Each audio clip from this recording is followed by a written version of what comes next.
All right, with me now is the president of the Heritage Foundation, who is an interesting man in his own right, doing what he does at Heritage, but he also has specific experience in a situation almost exactly like the one we're talking about today, which is, of course, President Trump freezing federal funding for Harvard University because they refused to comply with President Trump's signed executive order on DEI and his executive order on combating anti-Semitism on college campuses. Dr. Roberts, thanks for being on the show. It is a pleasure. You know, you are one of my favorite people on the planet, a crowd favorite among the Roberts family, the Roberts household. So thanks for having me on, Liz.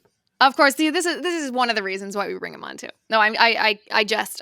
Okay, so you have a very interesting background because you're working now as president of Heritage, but you are an academic by trade, if you will, and you were the president of Wyoming Catholic College during your tenure. And I want you to tell me the story in your own words. I don't want to tee it up too much here. You switched from accepting federally subsidized student loans to no longer accepting those for reasons very similar to what's happening at Harvard. Can you walk me through that whole scenario? The parallels between what we were facing at Wyoming Catholic College and the situation at Harvard, which I will say, bottom line up front, Harvard is bringing upon itself, are really striking. And so the relatively short story at Wyoming Catholic is that as the second president of the college, I led the college up to the phase in its accreditation when we finally became eligible to participate in the federal student loan and grant program. And up to that point, the board, the faculty, the first president, all great people, had assumed that we would just do that. But keep in mind, Liz, that this was in 2013, 2014. We were in just the depths as conservatives of the Obama administration. I was convinced in the 2016 election, well before Donald Trump came down that escalator, that Hillary Clinton was going to be the nominee and would win.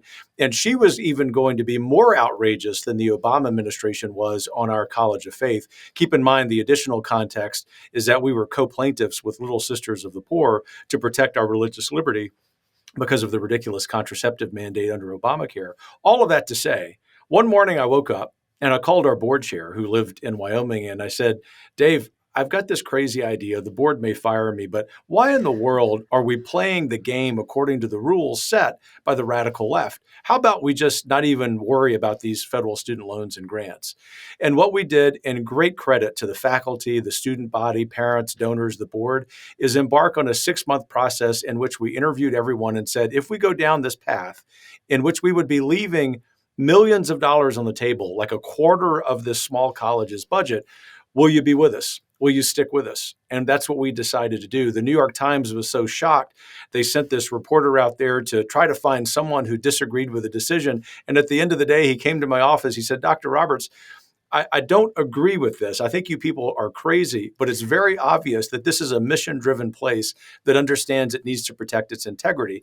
In short, Liz, and I think this is instructive, for people who might think that they want to take Harvard's side on this, we made the decision on our own accord, inspired by Hillsdale, inspired by Grove City College, not to take federal student loans and grants so we could do what we wanted to do to run our college. Now, fast forward to Harvard. What's similar about the situation is the regime of student loans and grants. But what's different between Harvard and Wyoming Catholic is that Harvard wants to have its cake and eat it too. It wants to allow anti-Semites on campus, their students, their faculty members. It wants to continue to implement DEI policies, which is against federal law, including the Civil Rights Act and the 14th Amendment. But because Harvard is so special in the eyes of its own president, evidenced by his announcement yesterday, it also wants to continue to participate to the tune of billions of dollars in federal student loans and grants. So my advice to my college president associate at Harvard University is you can't have your cake and eat it too. Pick one or the other. Participate in the programs and abide by federal law, or decide that you don't like what the federal government is telling you and stop participating in those programs. It's actually really simple. Maybe even a member of the Harvard faculty could understand it. And by the way, I think the reporter was half correct when he said you're crazy. Good crazy.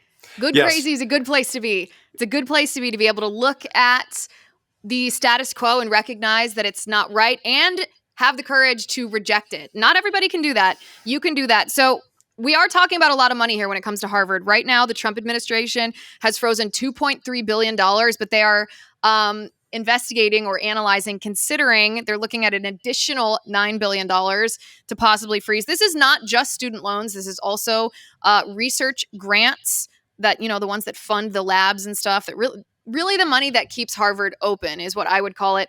What do you see happening here? Because it really is for them a question of, are we going to stay what we are, or they'd have to radically change if they lose this money? Yeah, and I should thank you for clarifying that for Harvard, the really big pot of money is about research grants. That wasn't the case for us at our tiny teaching college in Wyoming. It's far more important for Harvard in terms of the amount of money that's involved to be thinking about the research grants that the federal government has put in their sites. I think the way that this is going to get resolved is that Harvard is going to be intransigent. They're picking a fight with a president and a vice president and an administration that is ready for this fight.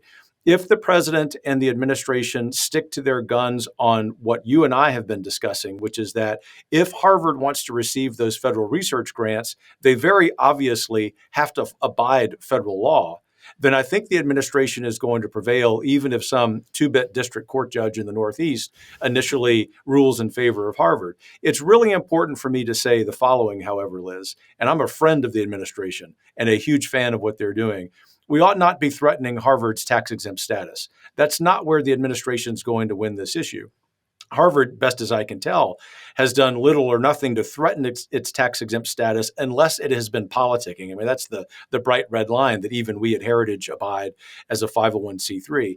The administration can and will win this fight if it sticks to its initial framing, which is that the research grants, of course, may not occur. They may not be granted by the Department of Education if Harvard refuses to comply with the Civil Rights Act. So there's also questions, some good faith, some not good faith. We'll just lump them together for the purpose of my question to you. But there are devil's advocates who say, well, the DEI stuff is pretty legally airtight, right? It's a violation to discriminate against people on the basis of their race, on the basis, of the color of their skin, or the basis of their sex. That's illegal against the Civil Rights Act. Trump has every authority to enforce that via executive order. The anti-Semitic part. There are critics that say that this infringes on academic freedom, that it infringes on independent thought and on independent speech, that you shouldn't punish someone for having an opinion against, and some people are even going as far to say, if a student says something against Israel, that will be labeled as anti-Semitic, and that student or the school will get punished. First of all, are those allegations true?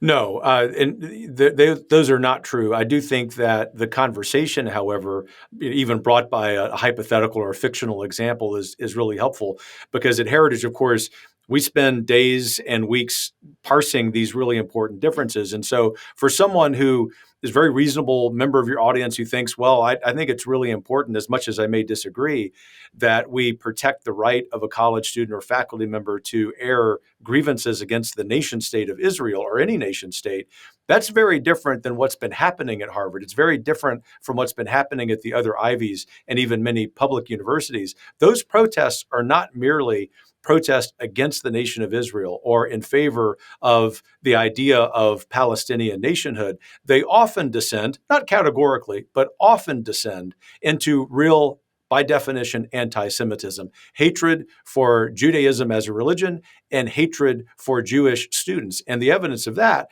is all of the terrible rhetoric, ugly rhetoric, and even violence, physical violence, that is so present on these Ivy League campuses that a lot of these Jewish students are either afraid to go to campus, afraid to go to class, or they have to get physical security in order to do that, almost as if we're back in the segregationist days of the 1940s and 50s.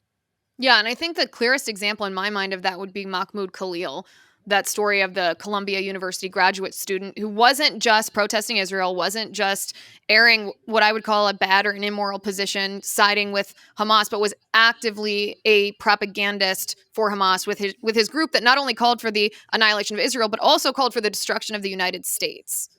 And that's That's it's not a really matter of free speech. no, it isn't. And really, that's a really helpful sort of yardstick to use is that when Hamas is invoked by these protesters, Hamas does not equate to a Palestinian nation state, as dumb as an idea as that alone is. Hamas is a terrorist organization, number one terrorist organization on the Department of State in the United States. It's an organization that not only wants to eliminate Israel, it wants to eliminate every Jewish person. For that matter, important to you and me, Liz, and many in your audience, it also wants to eliminate the Roman Catholic Church and the United States of America. That, of course, crosses the line of free speech protection. And the Trump administration isn't just 90% right about this, it is 100% right about this. And as this case wins its way through the court system, even if it takes several months, I know that they're going to prevail. Okay, talk to me about the court system too, because we're also experiencing all these inferior court judges issuing nationwide injunctions against Trump, telling him that he's not allowed to exercise his power as the chief executive of the United States. What do you expect from the courts when it comes to? I mean, this is obviously going to be litigated in front of these judges before Trump wins or Harvard wins. What do you expect to happen? How do you think this is going to play out? I think about a third of the decisions, just sort of forecasting here as a layman, will be really dumb and unfounded, and they're going to be Obama, Clinton, Biden appointed judges. They're going to be really partisan hacks. The really thoughtful judges on the other side are going to weigh the merits of each side. Obviously, you and I have talked about the important nuance of protesting against Israel versus the protesting against individual people who are Jewish. And I think those judges are going to land on the right side here. And it may take the better part of a year for this to get sorted out. But I just want to be really clear that this is an important fight for the Trump administration to focus on, not just because the institution we're talking about, Harvard, is in and of itself very important. It's a very important institution in the United States. It's that it really is a signal about the larger institutional reform and revitalization that must happen. These Ivy League colleges are either going to get with the program, which is to say, they're going to abide federal civil rights law so that they can continue to receive these federal research grants, or they're going to go down a road of complete independence, which, by the way, is their right. If they choose the latter, it's going to be very interesting because they really have been suckling pigs at the trough of public money while they sit on $50 billion of an endowment, not $1 of which goes to underwriting, reducing the cost of admission and education for their student body. Yeah, and one of the important parts of this conversation too is there are a lot of people who are watching this with us today who have very good faith questions about any vulnerability that such, you can call it limits, and I'm referring to the anti-Semitism part of Trump's executive order, not the DEI part, about any vulnerability that could be abused at a later time by a later administration against Christians or against the speech of conservatives. And the reason that there are these questions is because obviously we have PTSD. We've been censored, we've been targeted, we faced discrimination because of our religious beliefs, because of our political beliefs. As you said before, Heritage Foundation spends a lot of time parsing the language of these things. Is there any way that a demented leftist in a position of power could weaponize the language that's being used right now by President Trump to bring Harvard into compliance? Is there any way that could be weaponized against us? In the current form of the administration's effort, 100% categorically no. It's really important, however, to acknowledge that some of these questions are in good faith. I think about my friend, Dr. Robbie George at Princeton. He's on the board at Heritage, more importantly. He's just an all-around great guy. He's asking some of these good faith questions, not to stand in the way of what is right and just, but to make sure that we get the policy just right. As long as we stick to this airtight approach that the administration's taken, I think that we're on really solid ground that's not somehow going to create an effort that boomerangs back on conservatives of faith in the next Democrat administration. Yeah, it's a necessary defensive stance. I mean, or you can call it 3D chess, whatever you want to call it, but just looking down the pipeline a couple of moves to make sure that something's not going to boomerang. That's prudent. It helps the administration have the sharpest policies possible so that we don't hit any pitfalls here. Okay, so last question here before I let you go is about free speech. What would be, and you can paint a hypothetical scenario here just so that everybody understands, there's no confusion. What would a student at Harvard be allowed to say regarding their beliefs. As malicious or nasty as we think anti-Semitism is, what would a student be allowed to say or do to express their beliefs without being punished by Harvard? After the Trump administration successfully enforces this, what would a faculty member be allowed to do to discuss maybe his or her nasty views on Israel or the Jewish people? What would that look like in an academic setting if this were fully, or when this is fully enforced?